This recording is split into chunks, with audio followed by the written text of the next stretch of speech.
Okay. Good evening, wherever you are, and thank you for tuning into this Zoom broadcast. This lecture is entitled An Approach to Upper Blepharoplasty. And just to say that, my screen is not moving, sorry. Okay, it's moving now. Okay, so this really is an approach, not the approach, because I know a lot of you will already do upper blepharoplasties very well and very successfully. So this is really just to show you a personal approach and technique. It's not one that says this is how you should do it. Okay. So I gave a lecture earlier in the series on lower blepharoplasty, where I focused really on the execution, a step-by-step approach to the surgery itself. Because lower blepharoplasty, as I say, is relatively simple in assessment, but complex in the execution. Now, upper blepharoplasty is slightly different.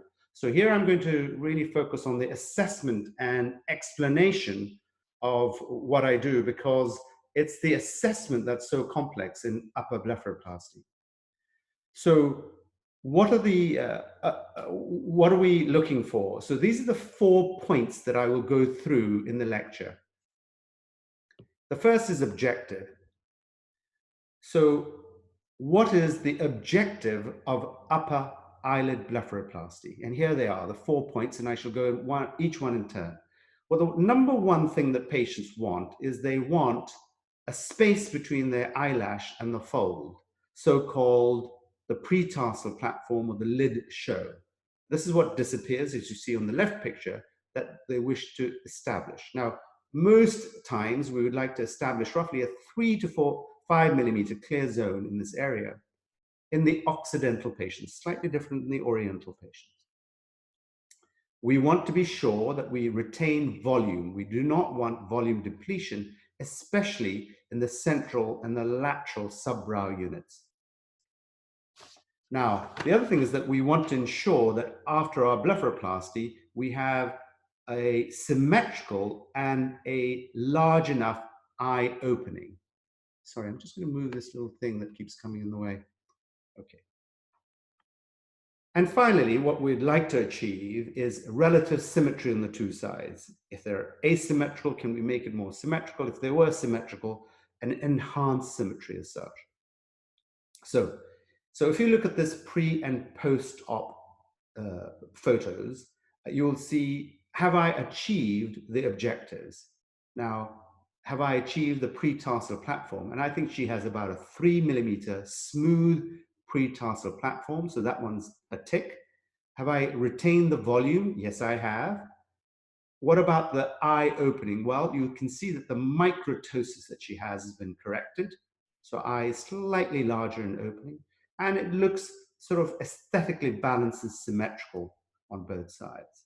Now, as I said, the focus really has to be on the assessment before you embark on the surgery. And this is how I approach assessment in the upper eyelid. I really think of the area in zones, the central, the medial, and the lateral. So in the central, what I'm looking for is the skin crease. I'm looking to see how much skin there is, but I'm also looking to see how much skin I can remove safely.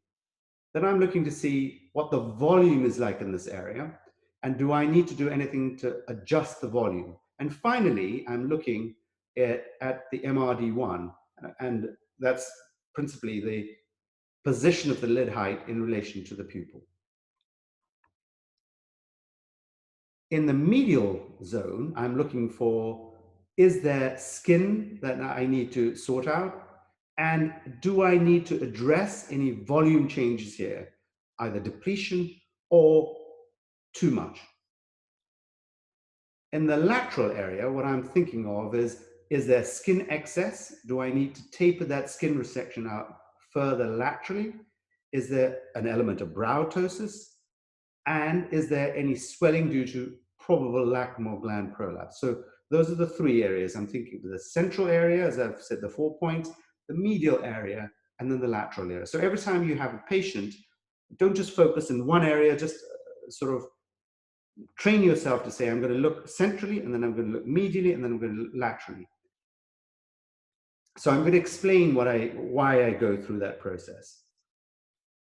So in the central zone, the first thing I look for is the skin crease, because I will almost always use the skin crease as the inferior incision point. Now, again, in the Occidental patients, it can range anywhere from 5 to 12 millimeters, and you need really a skin crease between 6 and 10 millimeters to get a lid show. So mark out the skin crease. I do that in outpatient setting, but especially on the day of the surgery, just point to yourself, where is the skin crease? Now, if the skin creases are more or less the same, within 2 or 3 millimeters, I will stick to the skin crease. Say one is 6, one is 8. I'll probably stick to those skin creases and not change them. Now here, for example, is a patient in whom the skin crease differed by about 2 to 3 millimeters. I chose to stick to the skin crease, although it's different, because it gives a better fold. It gives a more natural look. It heals quicker. So with this different skin crease, what we're worried is, will we then get a different eyelid show, a different volume in that area? Well, clearly these two eyelids look more or less symmetrical post-blepharoplasty. Now, there are certain tricks that you can do with the volume that I will show you later if you have different creases, or if you, heaven forbid, but if you accidentally put the crease too high, what can you do to change the volumes and the lid show?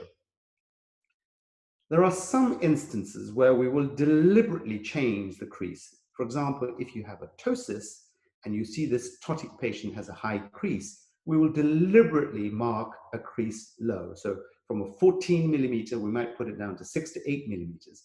And why do we do that? We do that because we want to shorten the pre-tarsal platform or the lid show, because a large lid show makes the patient look more sleepy. So in some instances where we cannot raise an eyelid, for example, for exposure keratopathy, or in some myasthenic patients, but we want to give less of an illusion of a droopy eyelid, you can simply change the lid show and it would look less ptotic. So ptosis can be made less so by simply changing the pretarsal platform. And occasionally we would deliberately wish to raise the lid show, as we do in Oriental patients, and then we will put the crease at a higher position. And that also has an impact on both the volume, but also on the crease, and therefore the pretarsal platform. The next thing that I would look for, and most of us are concerned with patients' attributes they're hooding to, is skin excess. Now, if you're going to take skin away, you need a robust and safe way of marking. And just before we started, I was telling Mema that I have a good video, which I haven't given to the organizers, but I will endeavor to send to you, about how I mark a patient. So it's a useful video. But if you're going to mark a patient, there are two types of markings that I usually say to fellows. There's what I call the aesthetic marking, which is temporary, and there's the functional marking, which is permanent or surgical. So my technique is that I usually bring the patient down to the operating suite, and either within the operating suite or in the anesthetic room, if you're going to give a general anesthesia or for other surgeries, I sit them up because the room is very well lit in that area, and then I will put temporary marks for the aesthetic marking. So usually, as we've said, use the crease as your inferior incision point. The medial end, somewhere near the punctus, slightly beyond, maybe heading towards the medial canthal angle, but not beyond. Where you shouldn't be in this area is where the eyelid curves into the nose. If you extend a crease and an incision into an area that is concave, when you come to stitch, and later on when it scars, it will bowstring. So make sure that your mark doesn't extend to that concavity near the medial canthus. And the lateral canthus, well, it really depends how much skin you have. If you have excessive skin beyond the lateral canthal angle, you'll need to really taper it up and use the best crow's feet that you can. So the lower eyelid inferior incision point goes to the crow's feet, and take the crow's feet that goes upwards. Never use a crow's feet that goes downwards, because it looks sad, it looks drawn down. Then we pinch, non-tooth forceps and pinch. Now, one other trick, most patients with hooding will have an inherent hidden compensatory brow elevation because they want to lift the skin off their eyelid. So one thing you should do is ask the patient, before you do the pinch, to really close their eyes tight. And then you will eliminate that hidden compensatory brow elevation. And then ask them to relax very slowly and then do your pinch. That way you will take out what is necessary. Because if you have a hidden compensatory brow elevation, you will not take as much as you should. And place dots in the superior border, because you know you're going to cut in the inferior border. You can put as many or a bold line in the inferior bit and even in the crow's feet, but in the top, just put some dots because the patient is sitting up. This is an aesthetic marking. Then we go on to the functional marking. The functional marking should be done with the patient lying flat, because then you've eliminated the the reverse, a brow droop. Because if you take as much skin as you can with the brow droop sitting up, and the patient goes to sleep and the brow goes up by 5 millimeters, you've taken 5 millimeters too much skin.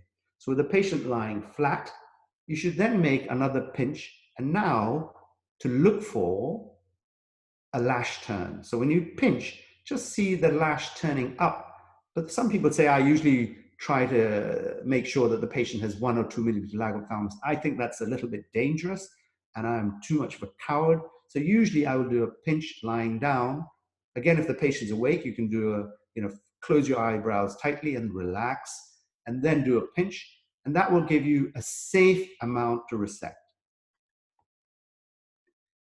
There is the surgical mark, which is, you see, about 2 millimeters below the aesthetic marking, because the brow is now sitting back a bit. Now, to this day, I will always put down in my surgical notes the amount of skin that I am removing, but also the amount of skin that I'm leaving behind, and also the distance from the lash to the crease, because I think that helps me afterwards if I see that something hasn't gone quite right.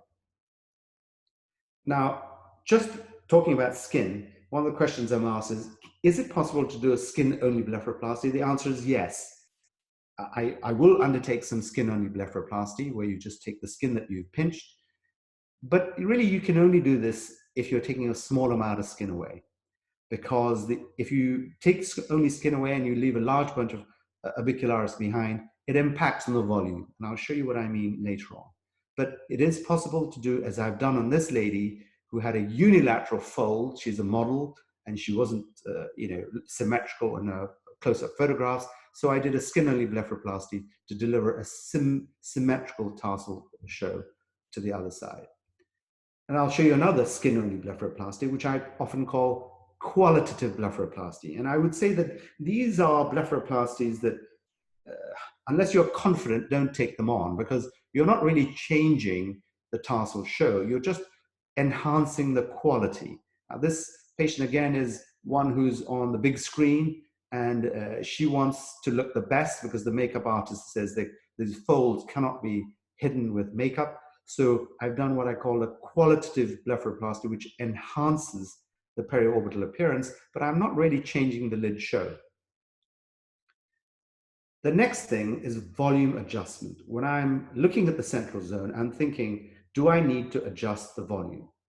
The number one contributor to volume is the avicularis. Now, I know there are many people who say you should not take out any avicularis, you should only do a skin-only blepharoplasty. But for me, there are certain advantages to taking out the avicularis when required. Number one, it contributes to volume. So I will take out, if required, up to half the superior orbicularis. Now here's a patient talking about volume in orbicularis. What do I mean?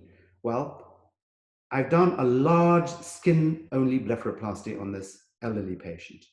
I've then brought the resection line superior to the inferior bit. And you will see there's clearly a mismatch in the volume because the orbicularis has not been resected, so the orbicularis is more protuberant and adding to volume. And of course, if you want volume, it's a great tool to have. But if you have too much volume, it still looks puffy and hooded. So if you remove the orbicularis, and in this case, I removed half the superior orbicularis, here's the transition. It's a smoother transition and it's not so bulky. As I say, so the orbicularis can be used to adjust the volume, whether to retain the orbicularis to retain volume or to deplete it. So here's a patient who has puffy, bulgy looking eyes with a low brow. She has no wish to have a brow lift. Can you deliver a lid show in this situation? Well, you can with certain tricks, but one of them is to reduce the volume. And the volume here is reduced with resection of the superior half of the orbicularis without any fat resection. If you remove a lot of orbicularis, one of the things you will do is to enlarge the pretarsal or lid show. So if you have a low brow, this is one of the tricks that you can use without changing the brow position and gives the illusion of a larger lid in the presence of a low brow. So orbicularis can be manipulated to give the appearance of a large pretarsal platform.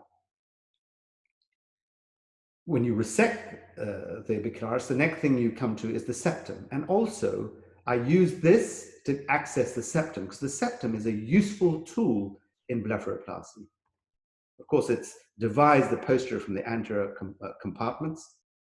Now, in some occasions, if you have a very bulgy septum like you saw before, and you don't wish to transect the septum and go into the posterior compartment, because once you do that, you change volumes considerably.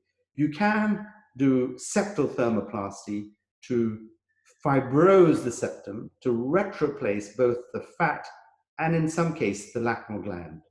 So this is a useful tool and this is a useful platform for that. The septum is also really useful once you've accessed it by cutting the orbicularis in placing high sutures onto the septum. And this gives a high crease. Now, what do I mean by that? Maybe it's not so clear. So here, and I need to thank my friend and my colleague, Santiago, for drawing this out for me. So here's a cross-section of a dermatochalasis, and the patient wishes a blepharoplasty. And so you resect, remove this chunk of skin, and then you stitch it together. And what will happen is that it will fold inwards a little bit, and you will have a slight overhang. This is inevitable. So then you have a predetermined pretarsal platform and this appearance. Now, what will happen if you place, in this case, a deep vicral, 60 or 50, from the orbicularis high up to the septum and tighten this? So when you tighten it, you get two effects. One, the crease will go higher, and the second effect is that it pulls the pretarsal platform wrinkly skin up. So you get a smoother pretarsal platform or lid show. So it has an impact both on the crease and also the pretarsal platform quality. So that's the difference on the two. And secondarily, because you've pulled up the crease, you will deliver a larger lid show. And that is the technique that I used for the patients with low brow. So here you can see, when you look at it straight on, it looks that the sutures are relatively at about, say, 8 millimeters. But if you pull the brow up, actually the crease has gone all the way up maybe to 12 millimeters or so. And that gives you the ability to deliver a lid show. Remember, that's one of the objectives in the presence of a low brow. So if you cut the septum, the next structure, of course, is the fat pad. And the main contributor to the fat pad in your blepharoplasty is volume. If you manipulate fat, you can adjust the volume in this area. So here's a patient that turns up, says, I see that I have asymmetry of my eyelids, and I can see that I have kind of a hollowness in my left upper eyelid. And I went along and I was told that I could have this filled, but I just wanted a second opinion. So I say to the patient, well, you are hollow on the left, and this is because your brow is a little bit high, and this is because you have a microtosis. So I often see, even in august publications, filling of this kind of patient with non-autologous compounds. And they show great results in terms of volume replacement. And of course, they'll probably Botox the patient also to bring the brow down. But really, the correction here is a microtosis correction. But at the time of your ptosis correction, you can also advance the fat pad forward. So this patient has had a blepharoplasty, but on the left side, I've also advanced the fat forwards to give her a degree of symmetry. So here's the volume advancements. And I've shown you this patient before. So this patient has a huge volume deficit. So she has a fat pad advanced with her ptosis correction, which greatly changes the pretarsal platform in the reverse direction. Because sometimes you want to raise the pretarsal platform and sometimes you want to lower it. Now I'd say this is an acceptable result, but because I've changed the crease to bring the tarsal platform down, I've actually not done a great job, because this incision should have been higher up. But fortunately, this crease will disappear with time. On the other hand, if you remove fat, you will, of course, decrease the volume. And this is the technique that we use in oriental blepharoplasty, because we want to both devolume this area, but also raise the crease. And taking volume away raises the crease, as the reverse is true. The fourth thing I'm looking for when I'm looking at the central zone is the eye opening. Now, I've shown this to you before. So this patient has a slightly small eye. And I often am told that I went along somewhere and they told me that if I have a blepharoplasty, my eye will look more open. A blepharoplasty does not correct ptosis. No matter how much tissue you take away, or fat, or orbicularis, it will not correct ptosis.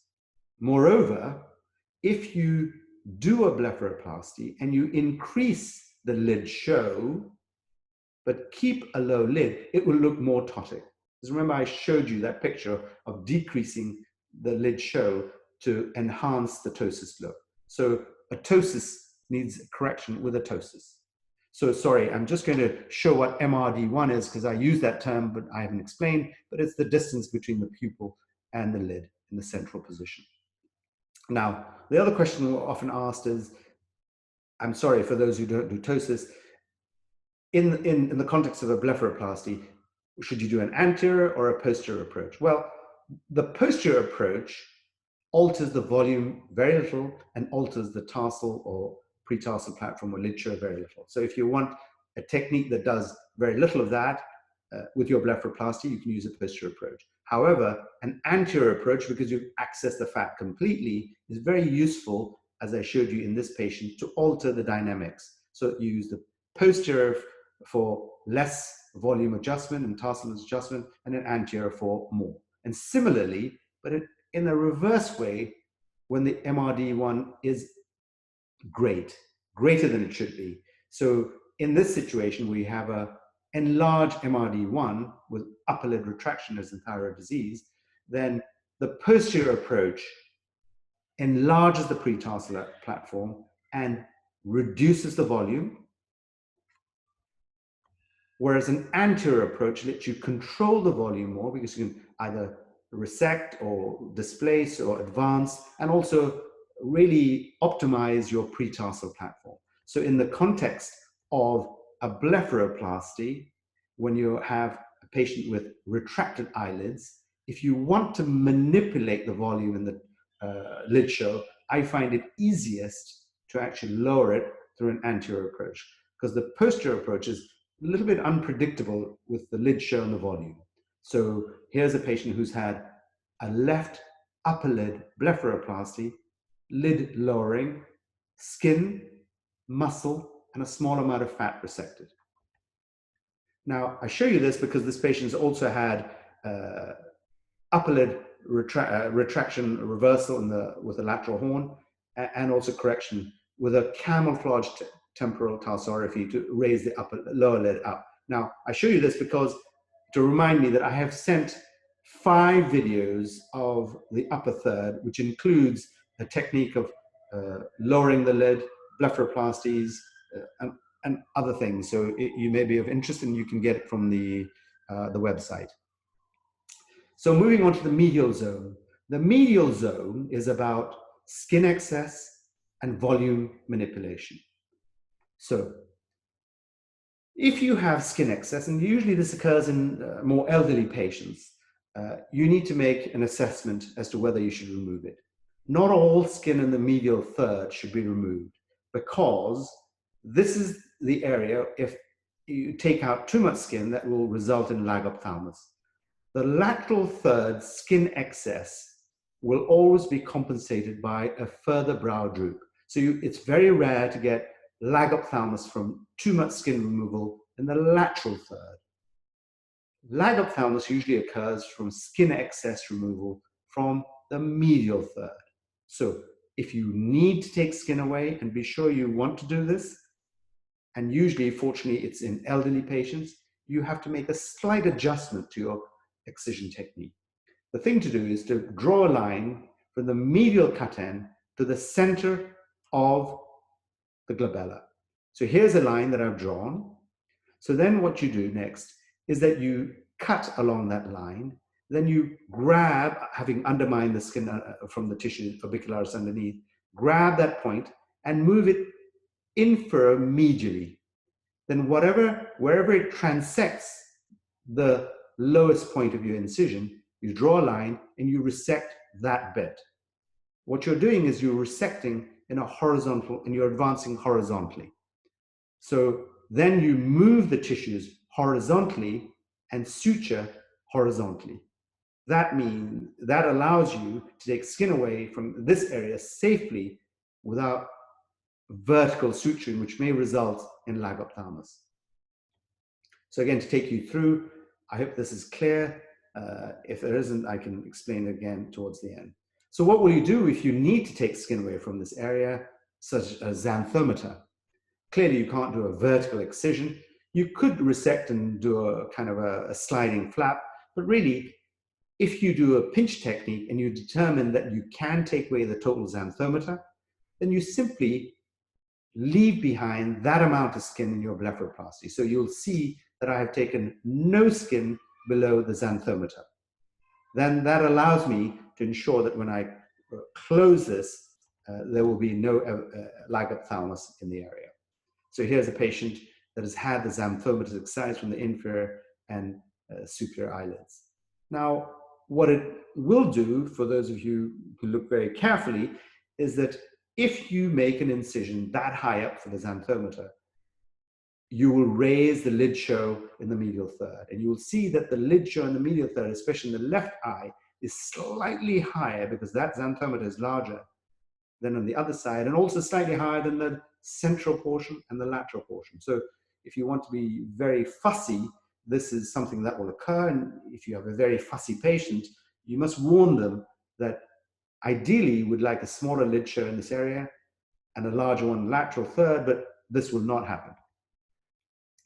Now, the other thing is, do I need to manipulate the volume in the medial third?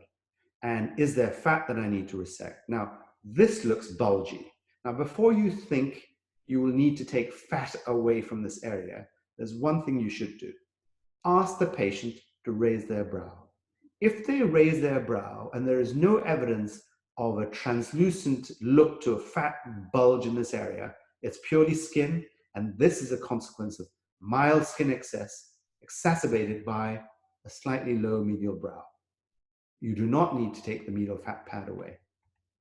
If, however, it's an obvious fat bulge, as in this elderly patient, then really, I would say it's much, much easier to excise this fat than to get really complicated and try to manipulate and mobilize and suture it to the medial horn of the preaponeural fat pad. Yes, you can do those, and you do that for hollow patients with an A deformity of the upper lid.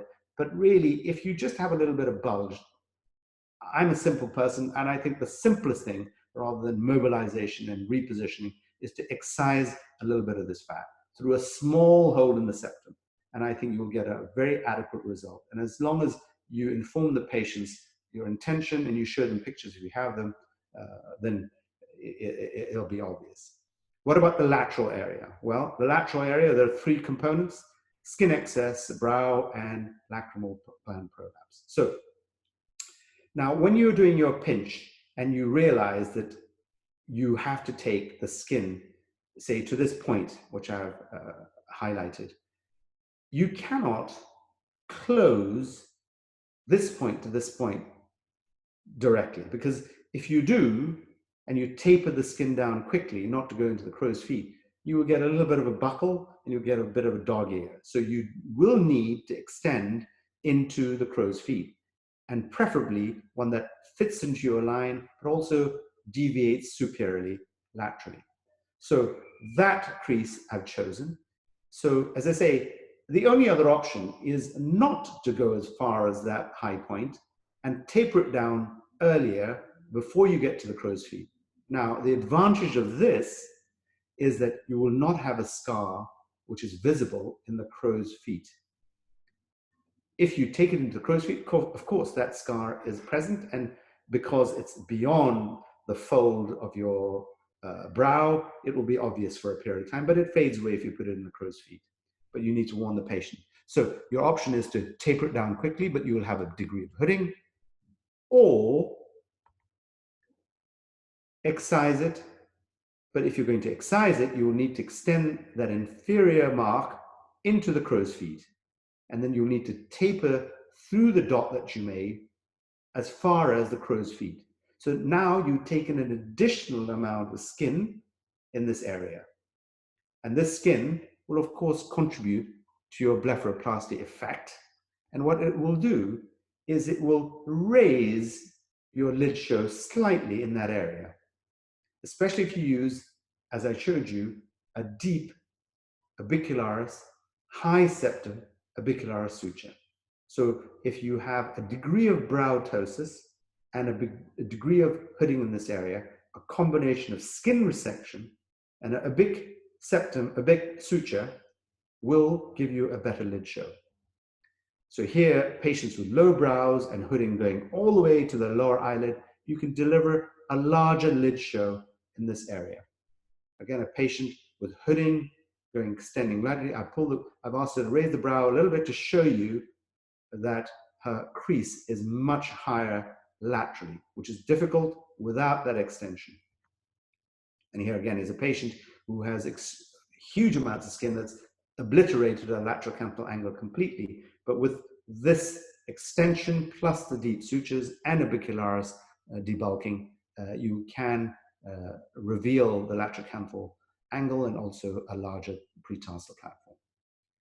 Now, brow ptosis. So this is not a lecture on brow ptosis, but I will just mention a couple of things. First of all, not every low brow requires elevation.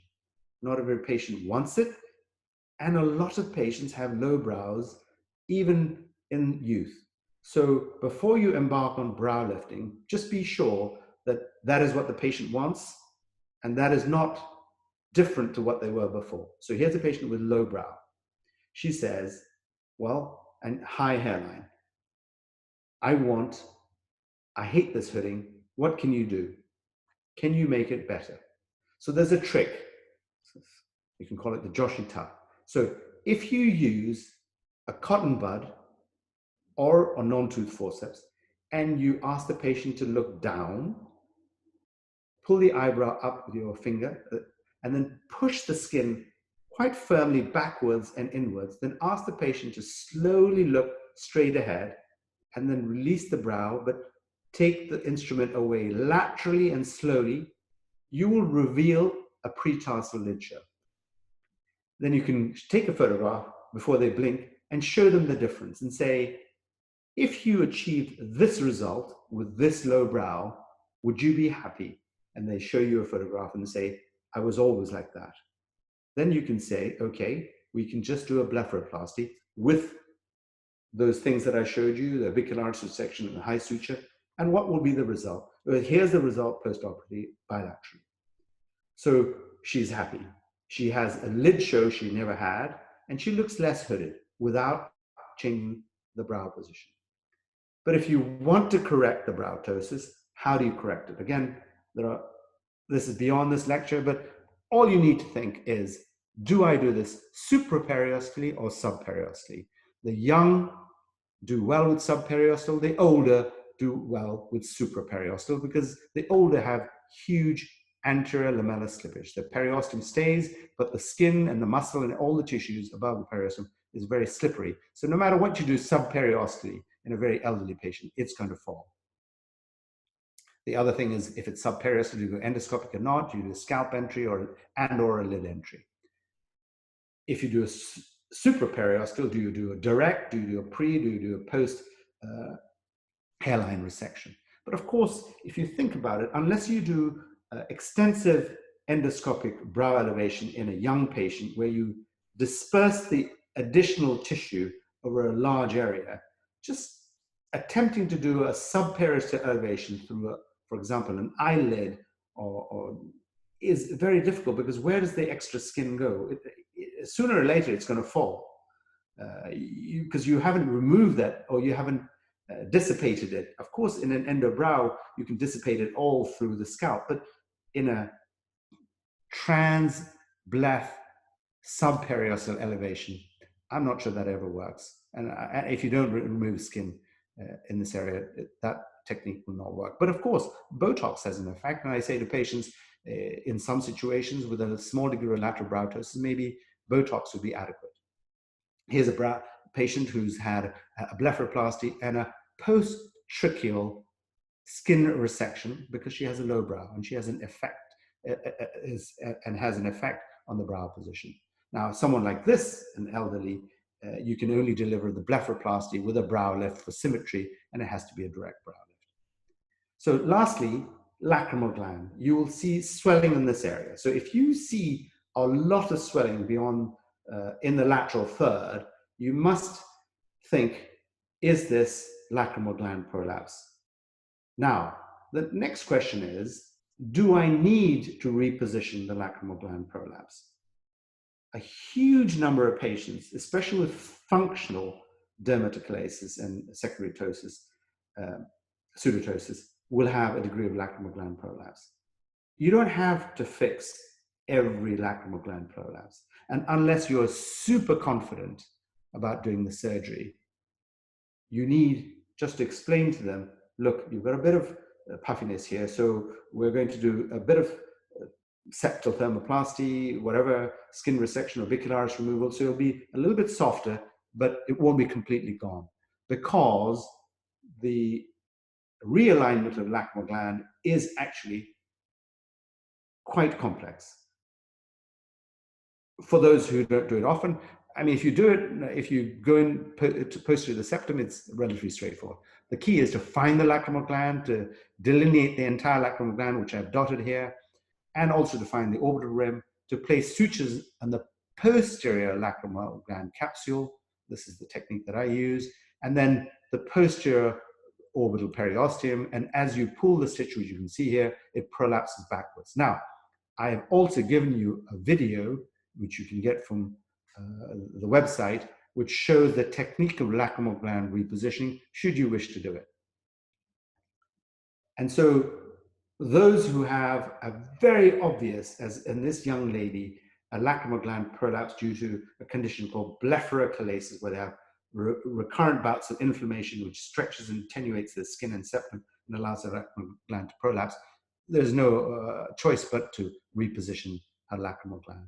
But before you do that, just I would say I have a number of patients who have very dry eyes as a consequence of lacrimal gland biopsies, manipulation, etc. So just be careful if you're going to do this, because not only can you damage the lacrimal gland, really can bleed a lot, but you can also damage the ductules in that area by your incision without thinking you've damaged the lacrimal gland.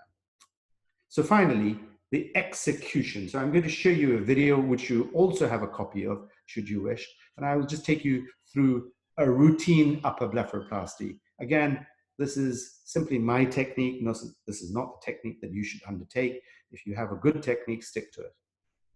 So I've drawn the aesthetic marking. Here's the surgical marking going along the crease and extending to the crow's feet superiorly, and then the upper incision. You'll see some dots above that, which is from the aesthetic marking. This is the surgical marking. I've made a slight mistake, which I've corrected. A contact lens. I always use a contact lens because it protects the eye. Then I'm cutting with a Colorado. And the next question I'm often asked is, why do you use a Colorado? Why not a blade? It really doesn't. It's a personal preference. You can use laser. You can use Colorados. You can use steel. You can use anything.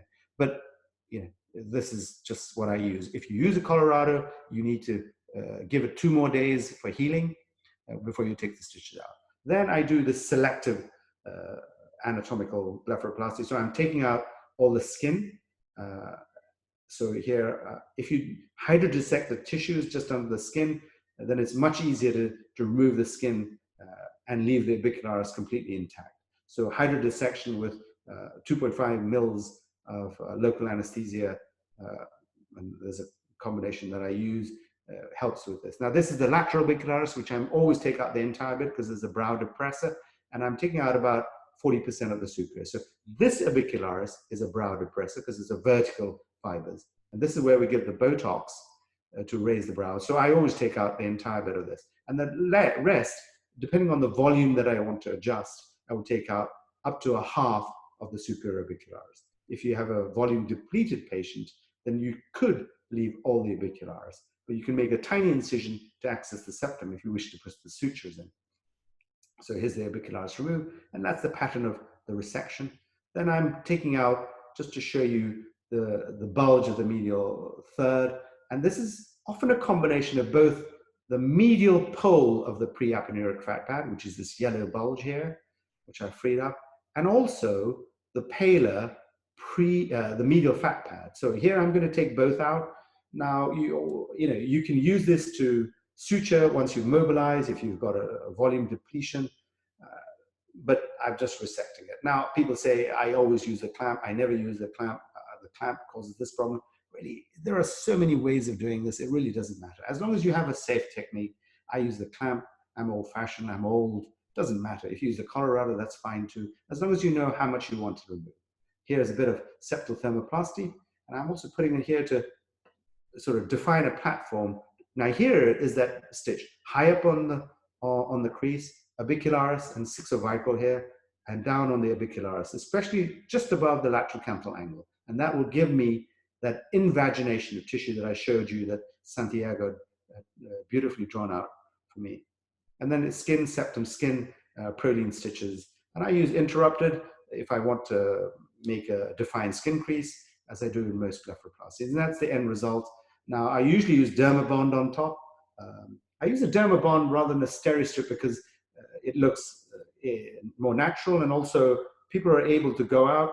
I have some patients who are desperate to put their makeup on, and if you put a light layer of Dermabond, then they can put the makeup on top. And then what you have to say to them is that every evening put some ointment or cream on the Dermabond, because otherwise it's very difficult to take out a week later when they come for their suture removal. So hopefully I have shown you the 4 points that I said I would: the objective, the assessment, the why, and explained to you, and I've demonstrated the execution. But what I again will say is that there are many, many ways of achieving the desired outcome. And the problems that I see often are because the patient's wishes and the surgeon's execution, there's a mismatch. And it isn't that the surgeon is incompetent, it's just not delivering what the patient wanted in the first place. So make sure that this matches. And if this matches, you're on to a winner. You'll have a successful life in aesthetic surgery. So